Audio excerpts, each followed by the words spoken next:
Yo, welcome back to a brand new video. Um, Cat Williams came in flaming, man. Damn. Like it seemed like he was just holding this thing in for years, man. He's been wanting to talk about this. Like I like Cat Williams. I like Cat Williams and he's been through his drama and he's in and out of the scene a lot. You know what I'm saying? So I guess this is his time to kind of just set his piece because Cedric the Entertainer, Ricky Smiley, they've came on, and I think Steve Harvey has came to the Shannon Sharp show, the Shay Shay Club. I don't know why he calls it the Shay Shay Club. I feel like he should have named it something different. Shay Shay just seems. I mean, what y'all think? I mean, y'all probably don't care, man, but Shay Shay Club. But shout out to Shannon Sharp, man, because he has a dope podcast, and I've been wanting to try that cognac ever since I've been watching it, man. Like, you know how you watch stuff and they use their platform to advertise stuff. Now I want to try it, man, because it looks. I mean, I want to try it. A lot of the people that go on his show say it's pretty good. But let's watch a couple of clips of what what Cat Williams has said, and then the responses that some of the people that he's been talking about. You gonna set the record straight? Are you kidding me? You let Ricky Smiley sit here and you said out that mouth, you stole Friday After Next, the one I was in. I wish all of America fumbled a bit when that happened. And then he said some stuff that we haven't heard in 100 years in Hollywood. You ain't say nothing. This man told you he had Cat Williams' role. He was gonna be Money Mike. Wait. And Cat Williams was gonna be the Santa Claus. Now three quick points. You mean in Hollywood they cast a 5'5" black Santa Claus that weigh 145 pounds? That's your story. Your story is the Ricky Smiley that couldn't even do curse words because he had a Christian fan base. He was gonna play the pimp.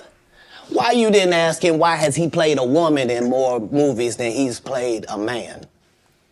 Well, I didn't know he shouldn't be able. You wouldn't let a athlete that been on steroids talk about one of the greats. Ricky Smiley can't act because Ricky Smiley can't act. He told you the story about when the movie came out. Where did he say he watched it? At home. He wasn't even at the premiere. You telling this man, you stole that. Oh, so he could get his name in the same sentence with a great one. It is sad. He was just that bitter when we were shooting it. He told everybody, it should have been my role. Everybody on the scene. Why do you think no cast member has ever said anything? So boom, that's what basically Cat Williams had to say about Ricky Smiley. Now, Ricky Smiley did respond to this. And I think a lot of people have responded to it because this is one of the biggest guests, if not the biggest guest that Shannon has had on his show thus far. I think he said he has about almost 12 million views, so, but Ricky Smiley did respond. Internet going crazy, comments that Cat Williams made, whatever. I can't speak on behalf of the other comedians, but the only thing I can speak for is myself. Cat made some comments on Shannon Sharp's show about when I was on Shannon Sharp, was telling him the story of some of the behind the scenes from Friday After Next. Let's start with that.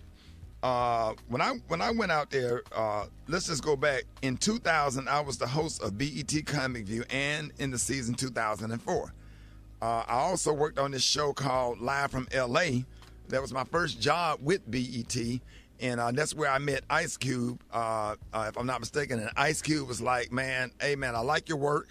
I want to do some stuff with you. I want to put you in some movies. And Ice Cube started putting me in movies, which really helped my career. I was in All About the Benjamins, but of course, when they changed the ending of it, that part didn't make any sense. But then he put me in Friday After Next. And just for clarification, I went out to audition for Friday After Next as Money Mike, not the Santa Claus. And that is the honest God truth. I had no reason to go on there and to go on Shannon Sharp's show and lie about any of that. That's what I auditioned for. Was Money Mike, and I guess the producers, Cube, and everybody saw something different.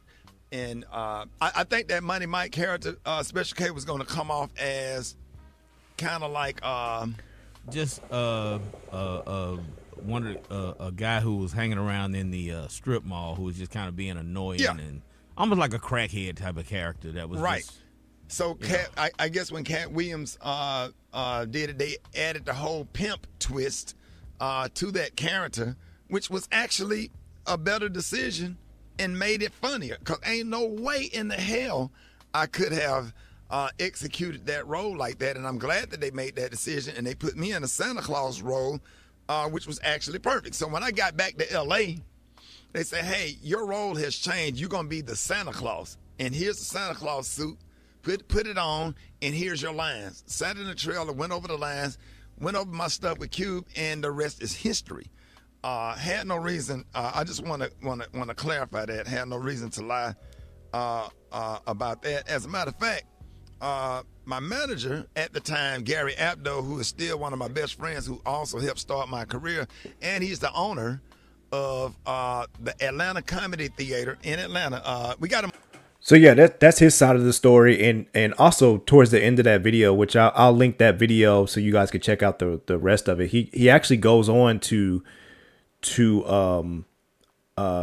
basically give him his kudos for that role, because it really catapulted his career, Katt Williams' career, because he felt like, and everybody felt the same way. So from what they say, that he did an amazing job at that role, and he did. Like Money Mike he stole the show. I mean, let's be honest. Like Friday After Next, or what was it? Or is it Next Friday? Whichever the second one is, or no, the third one. Whatever. Anyway, he stole the show. It's Friday After Next, because Friday, then it's next Friday, then Friday After Next. He stole the show, man. Like Money Mike he did amazing. You know what I'm saying? He did amazing as Money Mike, and for that to be his first movie too, like that was dope. I mean, even Ice Cube he responded to it as well. Just wanted to address a few things. You know, everybody been checking out the internet. My man Katt Williams. You know, first of all, I just want to say, you know, we shot that movie over 20 years ago, so, you know, people have different perspectives, and it's been a long time. You know, Chris Tucker and Bernie Mac and Mike Epps, Katt Williams, you know, Ricky Smiley, Michael Blackson, Cedric, Kevin Hart. You know, all these guys I know are funny as hell. You know, I didn't discover them. You know, they were doing their stand-up or doing their thing, and I knew that they were great and that they could act, and that, you know, if I have an opportunity, I was going to give them an opportunity. You know, to me, that's what it's all about.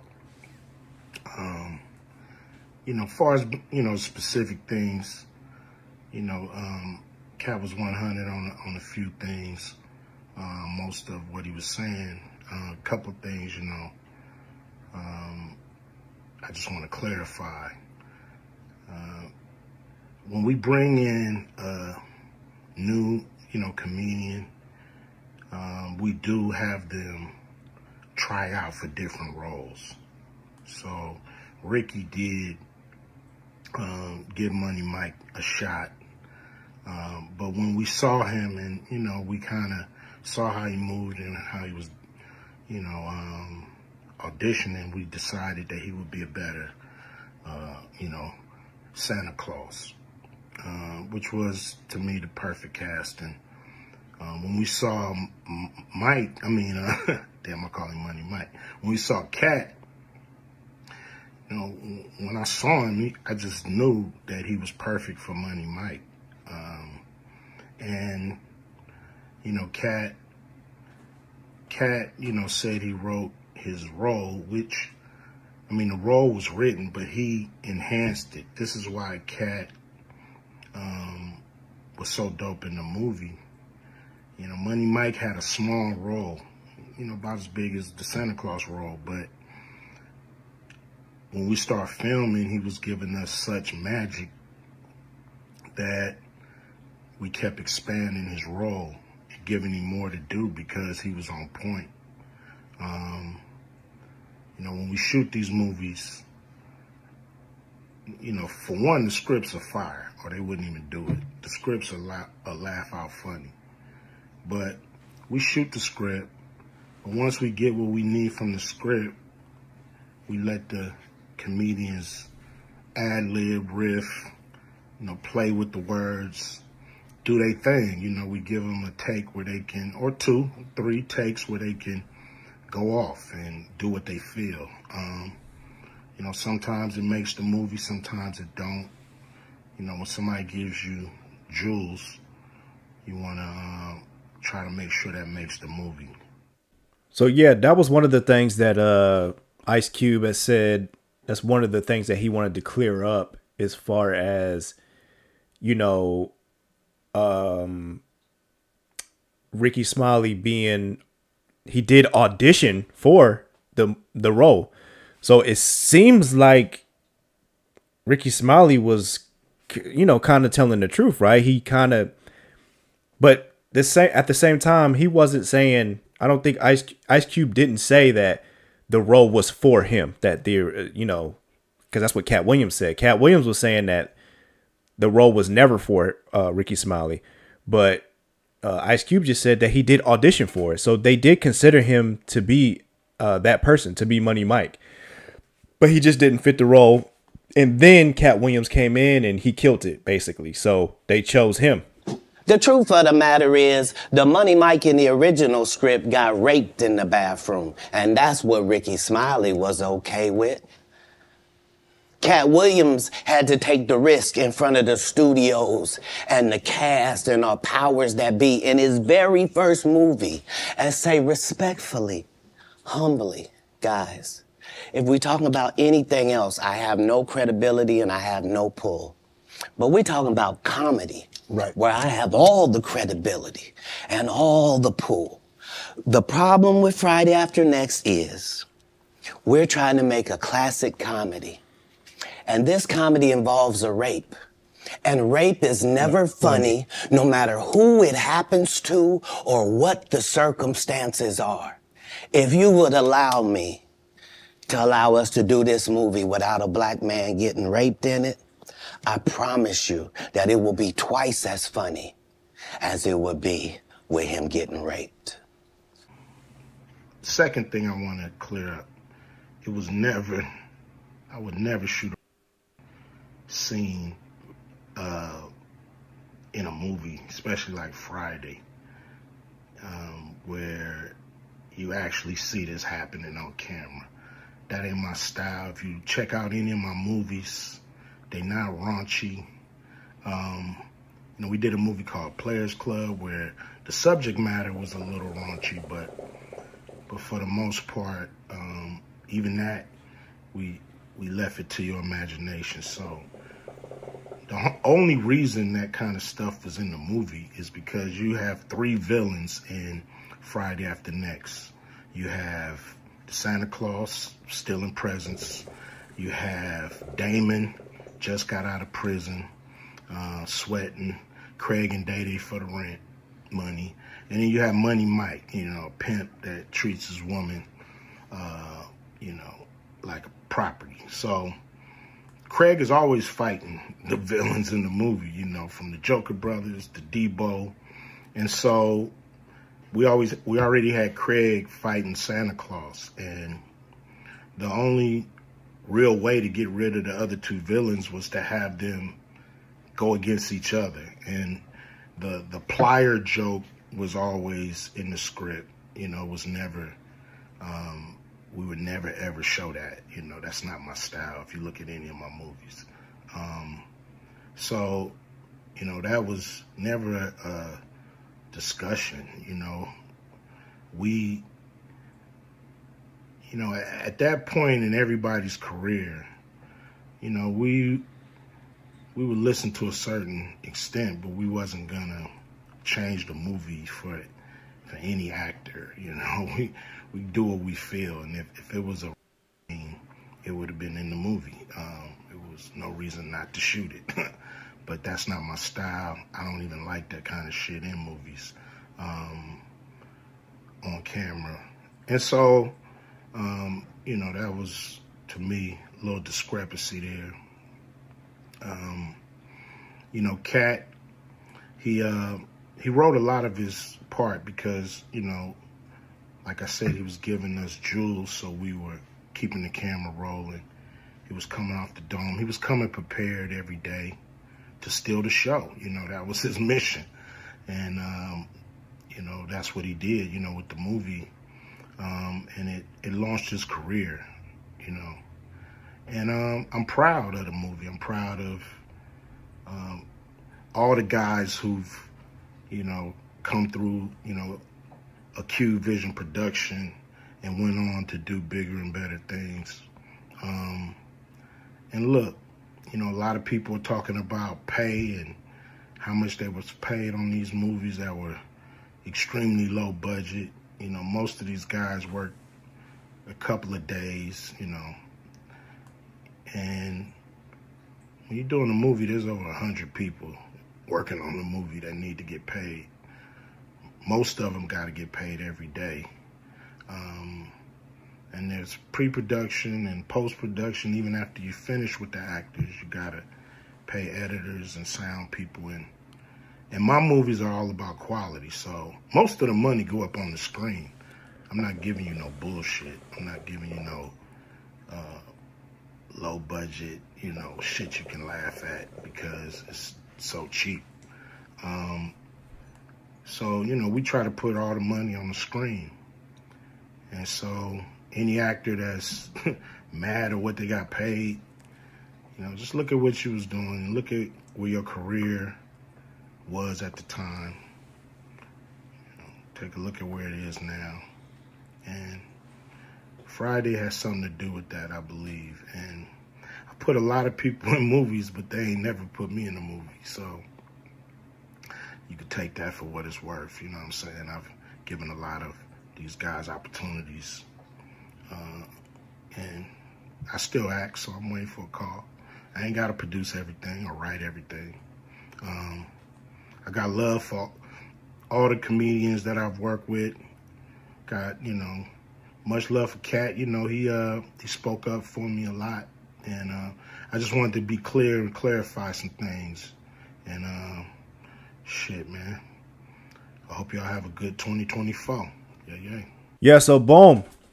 That was the second thing that he wanted to clear up. So basically he's saying from what he watched in the interview, he kept it 100 for the most part, right?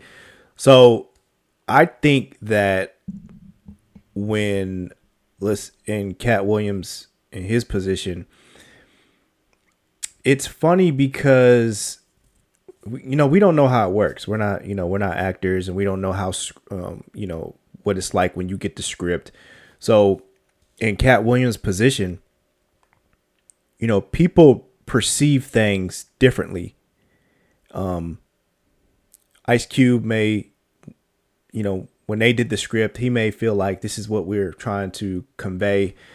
Then when Ricky Smiley reads the script, he may convey it in a different way. Katt Williams may convey it in a different way.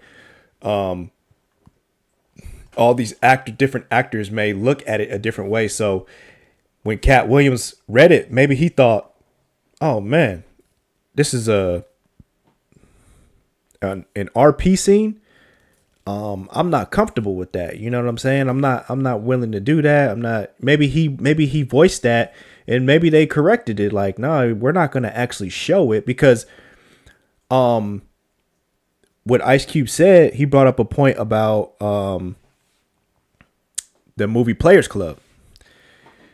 There was an RP scene in that movie, but like he said, he left it to the imagination. So maybe they, in the script, that's kind of what you leave it to. You leave it to the imagination what happens. But they played it out to where it didn't happen. Like Katt Williams kind of like saved the day or whatever. Not saved the day, but basically Money Mike fought back. And that scene didn't happen. But Ice Cube is saying that was in the script the whole time. You know, so I don't know. Maybe Katt Williams just looked at it different. But there was, I'm glad Ice Cube brought that up because there was an RP scene in Players Club, but you didn't see it. You know, something happened behind those closed doors. And when she got out of that room, you know, she was all beat up and stuff. It's like, okay, we know what happened. We, you know what I'm saying? Those girls set her up, blah, blah, blah. You know what I mean? So everybody looks at things differently. It's just like when you tell a story, that's how rumors get around. You hear one thing, the next person tells the next person tells the next person. And by the time it gets to the, you know, fifth or sixth person, the whole story has changed. The whole story has changed. And that happens in everything. And I'm sure it happens in the entertainment business, in the movies and all that stuff. But, hey, Katt Williams, he didn't stop there though. You said, yeah, I had Cedric on here and I asked him about the joke stealing, and he said the timeline doesn't add up. Correct. To that point, you say. Right. So he thought that I was just a no-name comedian and that he could take this joke and nobody would know. Right. The issue was that I had already done this particular joke on BET's Comic View twice. Right. It had done so well on BET's Comic View that they had made it part of the commercial. So part of the commercial of make sure you tune in to BET was you seeing me doing this joke. Right. And this joke is one of those jokes in comedy where you set it up and it takes a little longer to set it up, takes about 3 minutes, but then you're just hitting them with jokes after that because you don't have to set it up. Right. Mark Curry had already helped me work on this joke because I thought it was good because I was getting a standing ovation on it. He had me go back in the lab and help me craft it to be an even more powerful joke. So this is not just a random joke. This is my very best joke, and it's my last joke, and it's my closing joke. Okay. 1998, I'm doing this joke. It's on Comic View. Cedric comes to the Comedy Store. He watches me in the audience. He comes backstage. He tells me what a great job I did and how much he loves the joke. 2 years later, he's doing that as his last joke on the Kings of Comedy. And he's doing it verbatim. He's just changed my car into a spaceship. Him and Steve had already apologized for me, so I gave him a pass for a decade. You had your car radio up so loud that you couldn't hear the damn thing when it cut off. It looked like this. You flossing in a 6-shift convertible.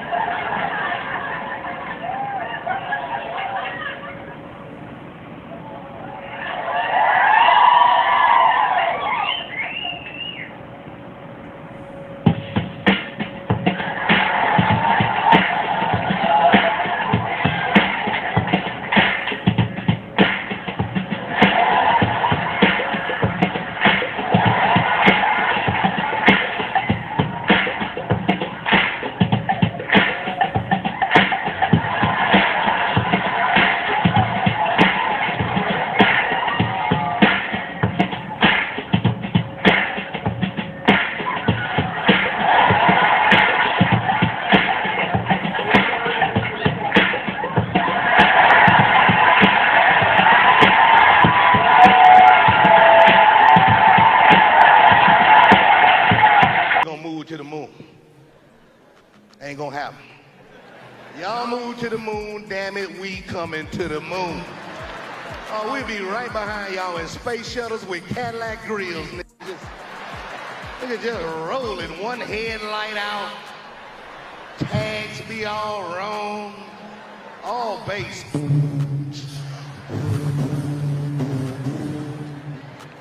Y'all know we'll drive a space shuttle too. That's right up our damn alley. A space shuttle is long. They ain't scared of no black folk. We'd drive a space shuttle. We grew up driving long cars. We'd drive a space shuttle like it's a 72 deuce and a quarter. We get us a cigarette. We be in a space shuttle like it's a 72 deuce. We get us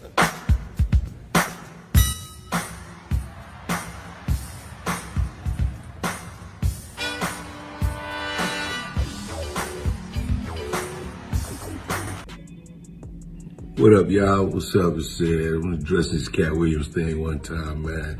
I saw people on there really commenting about that. Look, I have no idea what this brother is talking about. That joke is over 30 years old, close to 30-something years old. I did the Kings of Comedy in 1999. Probably had been doing that joke 6, 7 years before that. I don't even know if Katt was doing comedy then. So, you know, again, he's a talented brother. I have no idea what he's talking about. I've never seen Katt do a space shuttle joke. So, you know, there may be something that he believes is true. I've written a lot of jokes. I've had a lot of comedians steal my jokes as well. So I understand if you feel, you know, slighted by that, but that's my joke. That's my joke, dog.